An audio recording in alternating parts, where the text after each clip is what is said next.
What is going on, internet? This is JD coming at you. This is going to be a different kind of video. I know I usually do the Redskins rant video, but this is about basketball.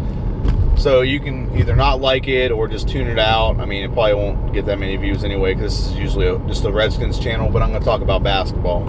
I'm a big basketball fan. I'm a Wizard fan, so I'm going to go and talk about basketball for a few seconds. Basically, this is going to be about what have we learned about the NBA this season. So far in the playoffs, this is what we learned. First off, I think Kevin Durant had a legit reason to leave, and I don't think he should be scrutinized anymore for why he left Russell Westbrook in OKC.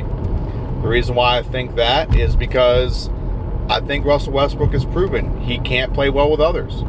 Doesn't matter what you put around him. He has just a weird ability to just not get the max out of those around him. Okay? So I just think that, like, you have Kevin Durant.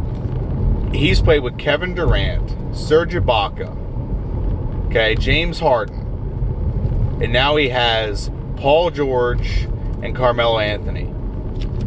Okay, and he still can't win with those guys. He can't be.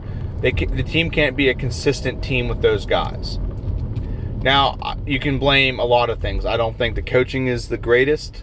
But my opinion, this is what I personally think. I think that Kevin Durant's proven that he can be part of an offensive system that's flourishing.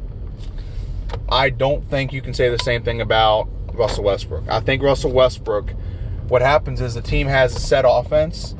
I really just don't think his basketball intelligence is that high. And this is nothing against the guy. He plays very hard. But he also, I think he hinders his team more than he helps his team.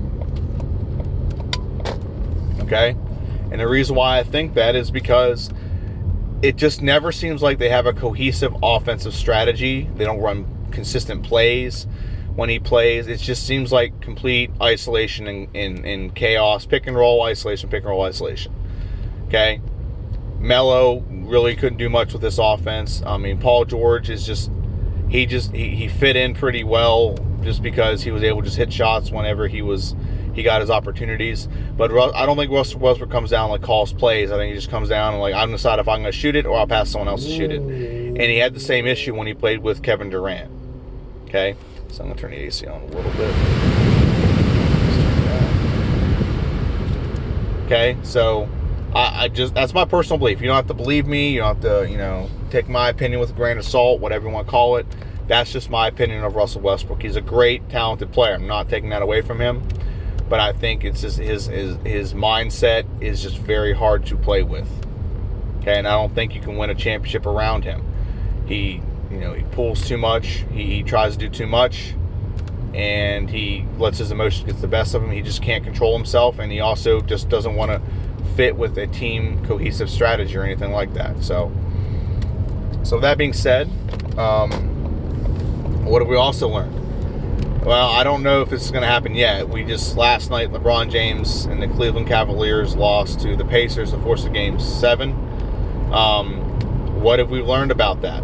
And by the way, the Jazz aren't a great team. They're a good team, but they don't have the best players in the two best players in the series. The two best players in that series were Russell Westbrook and Paul George, and they still lost. And they didn't just lose; they lost in convincing fashion. Okay, they lost in 6 games. It wasn't like it went Game 7 and it came down to a nail biter at the end or whatever. It was lost. They lost in convincing fashion. Okay, so with that being said, I'll move on to LeBron James and the Cavs. What have we learned about this? LeBron James, his time in Cleveland's done, and it's about time. I mean, I'm not the biggest LeBron. I don't hate the guy. It was always known that I hate LeBron James. I don't, but he's not the GOAT. He's not the GOAT. I don't have stats to back this up, so I'm going to look it up probably after I post this, which is kind of stupid. I know Anna's going to roast me. I don't recall Michael Jordan ever being pushed to 7 games in a first-round series as a higher seed. That's the first thing. Second, I don't recall even he has one other All-Star on the team. That's what Michael Jordan always had. I don't recall that. I don't recall Michael Jordan ever being pushed to 7 games in the first round by a lower seed. And he is the higher seed. He is the 4 seed. Okay? I don't recall that. I don't recall Michael Jordan ever being blown out by like 40 points. They lost by 36 last night, I believe, or 34. Okay, so I don't recall that ever happening.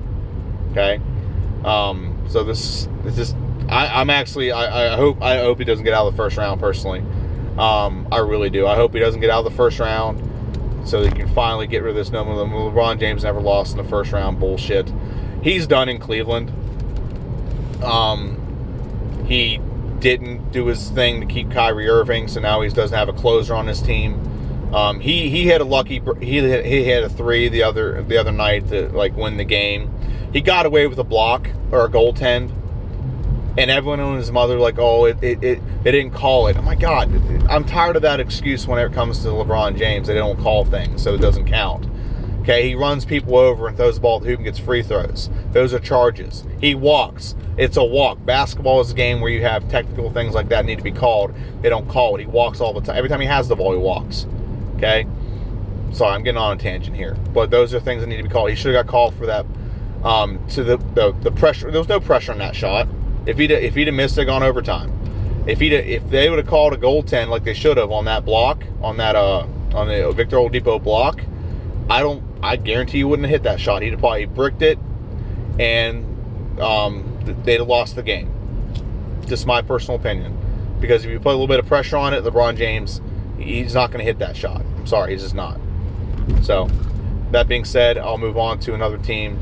The Boston Celtics. It looks like the future of the East is going to go in this order. I still put the Boston Celtics above the Sixers for years to come, just because Brad Stevens has lost his two best players, and his best player on the court right now is Al Horford, and they're still beating teams. They're still competing at a high level.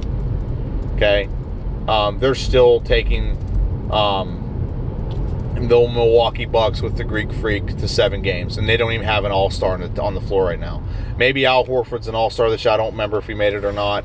I think he made it or he was close to being an all-star. They don't even have an all-star on the floor right now, and they're beating a team with two legit all-stars, two legit caliber all-stars, and the Greek Freak's an MVP candidate for God's sakes, and Eric Bledsoe. Eric Bledsoe is, I wouldn't say he's he's not an MVP. He's all-star caliber. I would say he's a 3.5-star player. He's definitely an all-star caliber player. He's just been injured most of his career, but he's a good player as well.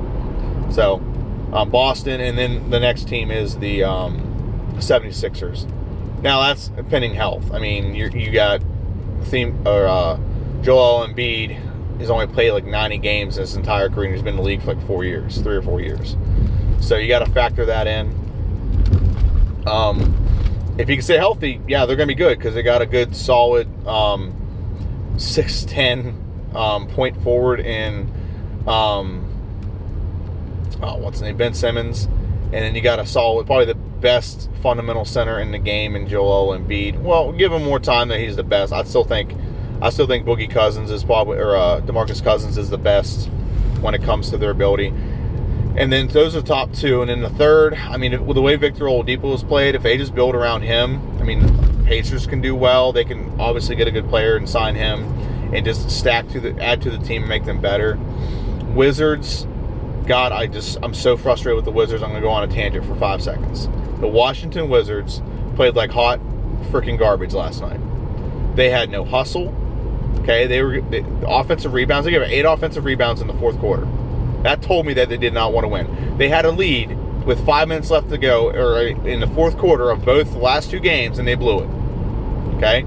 Now, there's a lot of reasons for that. One, I think that they're just, I don't know what's going on with the Wizards. I think it's, honestly, you want me to be honest, God opinion, obviously the players have to play. They have to give their best, and they have to give effort. And when you're not getting offensive, if you're giving up offensive rebound, that comes down to effort. Okay? That comes down to effort. You're not giving effort. You're not. First off, stupid turnovers. So I'm gonna put a little bit of blame on John Wall and Bradley Beal. Stupid turnovers. Not having Otto Porter killed us because we didn't have someone to stretch the floor. But we still had a chance to win, even after all that. Stupid, dumb defensive breakdowns. Why you let a left-handed guy go left and go right around you, Gortat, I don't know. Why we leave someone wide open on the three-point line with the shot clock winding down. I don't get those things. Those are dumb basketball decisions. Okay, they're just stupid basketball decisions that players on the Washington Wizards make. And honestly, I'm gonna go to who I think is the issue. I think it's Scotty Brooks. Scotty Brooks is not a good basketball coach. He's a replacement level coach. Okay, if you need a coach to come in and kind of bridge the gap between one coach to another, sure, bring him in. He might do okay, but he's not a good coach. I'm sorry, he's not. He doesn't have a proper defensive scheme. Players, he doesn't play guys. He doesn't stagger minutes better, so guys can actually have rest. He doesn't do those things. John Wall played 44 minutes the other night. 44 minutes. Bradley Beal plays 40 minutes a night. So he played Satoransky like 3 minutes the other night. Why do you not play your bench? The reason why the Raptors won was a couple of reasons I just mentioned, but they also have a deep bench. They play their bench. Their stars are not exhausted in the fourth quarter. Okay? Washington Wizards play their stars bulk. Why is Ty Lawson, who was not on the team for most of the goddamn year, why is Ty Lawson playing bulk minutes? Why is Ty Lawson playing more than Satoransky? Satoransky can shoot. He's 6'7". He plays pretty good defense and stretches the floor. Why is Ty Lawson playing more than that? Why? That makes no freaking sense to me. Why you would play Ty Lawson? Why would you put Ty Lawson on DeMar DeRozan? Why would you put Ty Lawson on any of those guys? He's freaking short.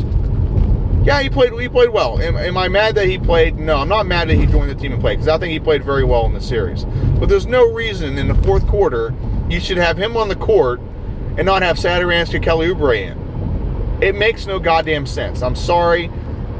I really am trying not to cuss, okay? I'm trying to get too livid about that. I'm trying to stay focus on the video, okay?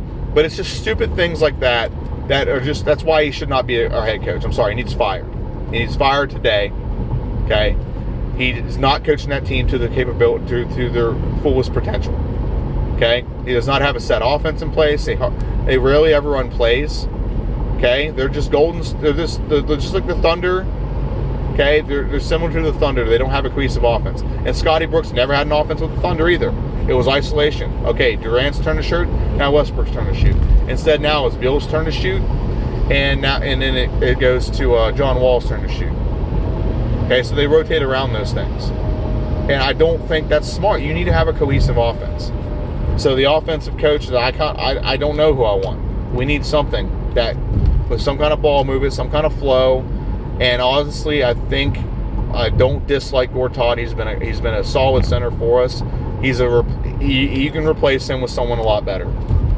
He plays well because him and Wall have great chemistry. So they play well together. I'm not discrediting that dynamic, but we need a legit front court player. We don't have a legit, solid front court player. DeMarcus Cousins is a free agent this year. Okay, I know he just come off an Achilles, but you don't need your Achilles to have solid post moves. With what's around him, if we get rid of Mahinmi, I know it's a tough contract to get rid of. Okay, I know that. I get that. Okay, if we can get rid of Mahinmi and we can trade away Gortat or whatever the case may be, that's like $30 million right there. We can trade both of them away, get rid of both of them, bring in Boogie Cousins, okay, and we'd have a legit center. We'd have someone that has post moves, so he can score in the post. Okay, he has legit post moves. Okay, he also has the ability to. There we go. He has legit post moves. He can shoot mid-range shots. He's a good passer. Okay, he can defend. Okay, he can do all those things. He can take it off the dribble. He can shoot threes. He has a good mid-range shot. He does a lot more for us than what Marcin Gortat does. And again, not hating on Marcin Gortat, he's just not as talented he's just not as talented as Boogie Cousins. If we can get Boogie Cousins, we're looking at a starting lineup of DeMarcus Cousins, Markieff Morris, John Wall, Bradley Beal, and Otto Porter. Two legit shooters. Markieff Morris can shoot for a center. DeMarcus Cousins can technically shoot for a center. He's a good passer. And if we get another coach in there with some kind of offensive system where we can actually have ball movement, the Wizards can contend for the East. It's not. I don't think that's feasible. It's totally feasible. It's just they have to get all those things to work together. And I'm not the GM for the Washington Wizards, so it's probably not going to happen because I'm not the GM for the Washington Wizards. But I would entice someone, listen, take Mahinmi off our hands. We'll take our first round pick for the next 2 years. I would literally do that. We'll take whatever you want off your hands. Give us your second round pick, even trade. Go to someone who has a lot of cap space and do that. Then get Gortat. You can probably trade Gortat to somebody who could use a center.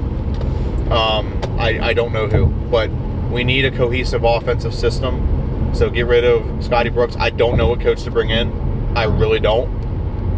I wouldn't mind Jerry Stackhouse. There's a rumor that he's looking for a coaching job, and if he could run, apparently, he's looking for the Knicks job. And if you get the Knicks, obviously you want to take the Knicks, but the Knicks probably gonna go with Mark Jackson. I wouldn't mind Jerry Stackhouse as long as there's a cohesive offense there. I really would like to have Rick Carlisle, because he's still in Dallas, but Dallas is going to be is going to be inept for the next 5 or 6 years. So that's what I would like for the Washington Wizards. So any other teams in the East? Celtics, Raptors. Raptors, congratulations. I don't think you're going to get through to the finals.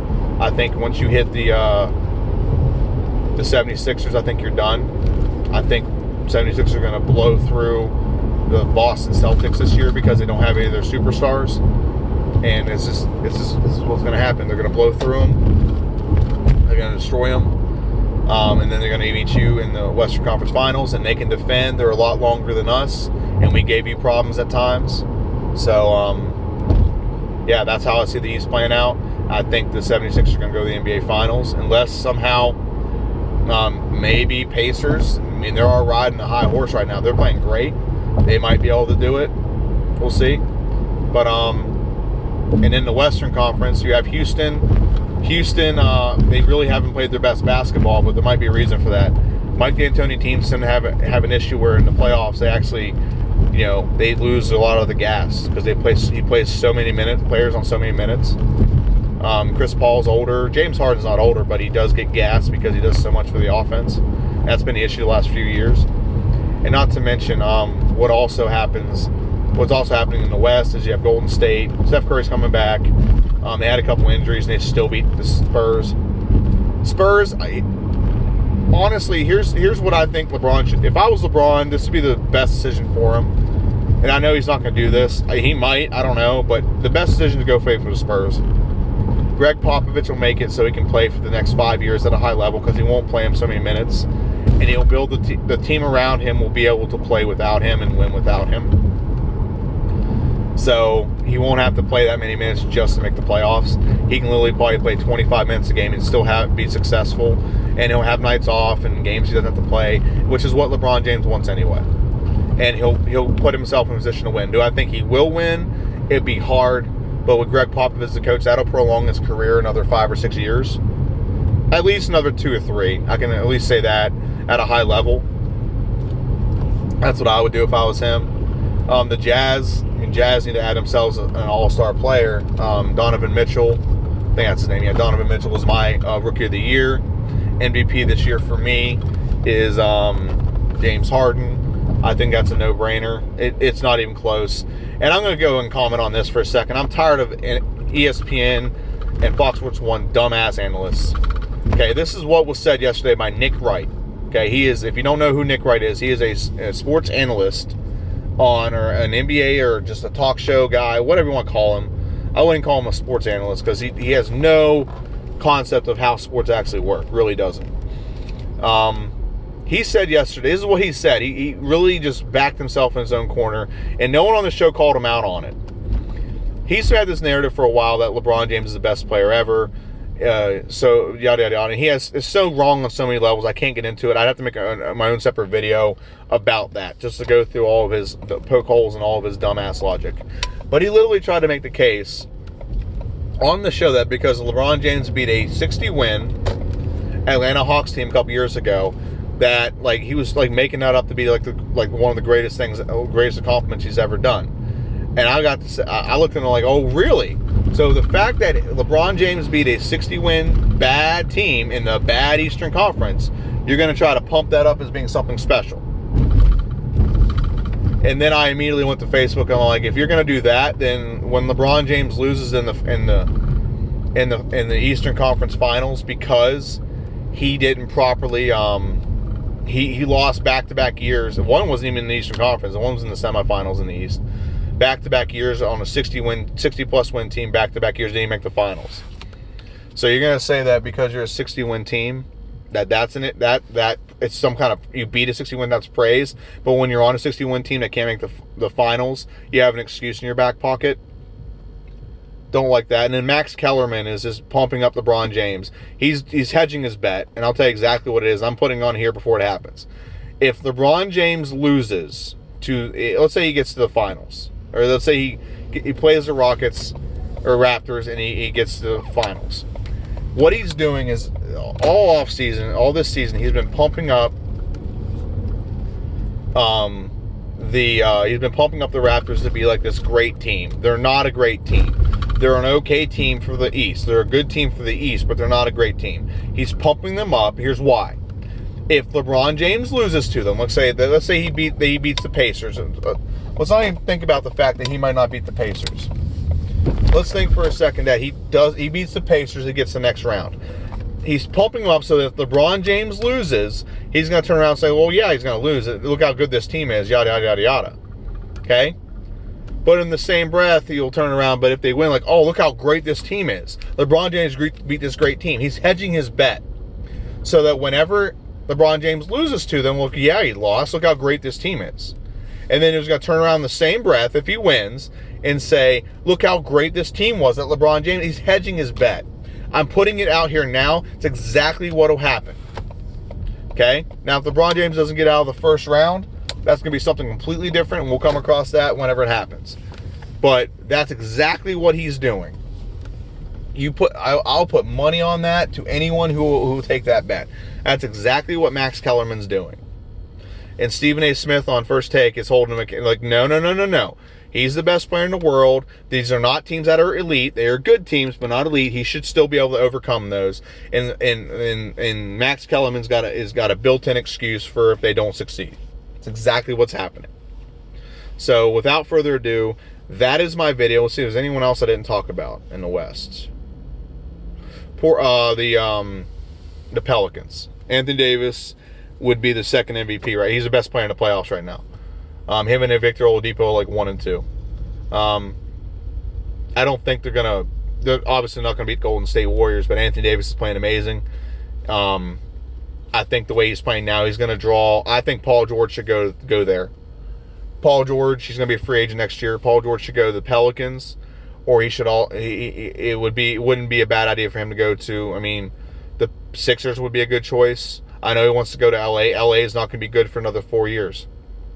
They're not. They have some solid players. They have solid pieces, but they're not going to be good for another 4 years. Legit, I'm not making that. They're not going to be good enough for another 3 to 4 years that you would want to go there and spend. On the 4th year of your contract, you can only do a 4-year deal since you're a free agent. On the 4th year of your contract, they might be good. And then you got to sign for less than what you're worth because you're out of your prime. You want to spend your prime somewhere you can win. Golden State, or not Golden State, New Orleans would be a good place. 76 would be a good place. Hell, go to the Wizards for God's sakes. Nah, that ain't gonna happen. There's not enough space, not enough cap space. They wouldn't be able to afford them. But anyway, that's mine. And Carmelo Anthony's done. He's a shell of himself. He hasn't stayed in shape. I've never been high on Melo anyway, but Carmelo Anthony's just not what he's been sold as to be.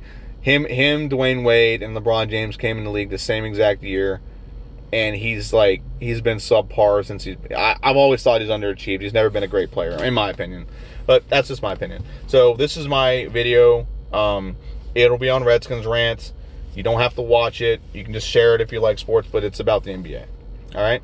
Like, share, subscribe. I do videos all the time. My next video will not be about basketball. It'll be about the draft picks today. Today is Saturday, the 3rd day of the draft. All right? So I'm JD. Have a good one.